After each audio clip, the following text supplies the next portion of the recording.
My name's Katy South and I am the co-founder of Prickles and Paws Hedgehog Rescue.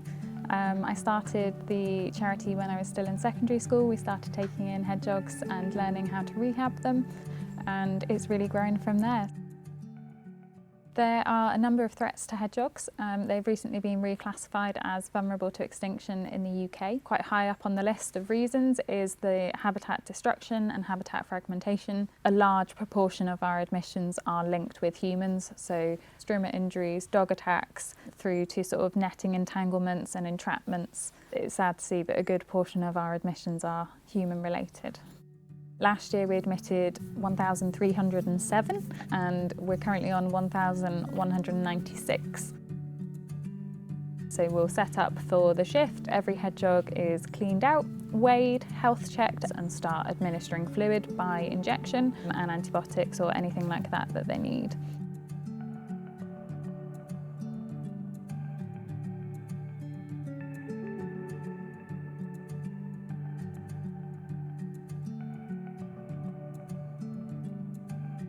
Some of the cases, particularly when you can see how much they've suffered, coping with that emotionally is difficult, but that's also why we're here, because those successes, those ones that progress, that's why we do it. The fact that we can relieve pain and relieve suffering, even seeing them in that state, we can still help them even if they're not going to survive. Once our hedgehogs have completed a course of treatment and are sort of deemed fit and healthy, they move to our outside area, which particularly at this time of year is really important that we get them used and acclimatised to our current temperatures. So this is little Shakespeare. He was admitted nearly a month ago. He was found out during the daytime with fly strike and a very high tick burden. He also had a hind leg injury, which resulted in him walking with his toes knuckled over. He's got almost like a scar patch, which is where he's worn it from how he's walked. We made a little boot for him, a little shoe out of dental putty, and splintered the toes in the correct position, and it seems to have worked really well. He was really good in the shed the other day on the floor, and today we're going to try him outside. We'll start off letting him wander around on the concrete, and then we'll see what he's like on the grass.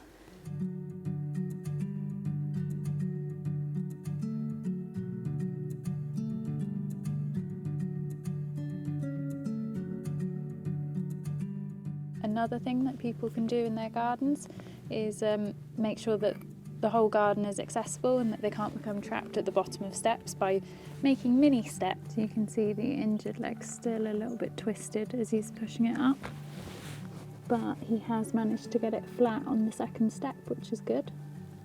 And again, he's got it flat there as well, which is brilliant progress. We've got an amazing network all over the county of release sites, so if we can't get them back to the finder or if it's not safe, hopefully we can still get them back to the general area they were found. There's lots that people can do to help hedgehogs in their home or in their garden and their local environment. The main thing has to be creating access and space for hedgehogs to roam. They can roam well over a mile a night, which is quite a lot of gardens, so creating hedgehog highways and hedgehog holes so that they can access those different gardens. Raising garden and sports netting up off the ground to prevent entanglement, creating some sort of ramp or natural sort of easy exit from ponds can really help them as well. And I'm really excited for our next chapter. So next year we will be moving to purpose-built premises. We've received planning permission and are currently designing our sort of very own hedgehog hospital. We've been so busy and struggling to cope on such a small site that hopefully when we move it will sort of alleviate all the pressures and allow us a bit more time to get back to the core of what we're about.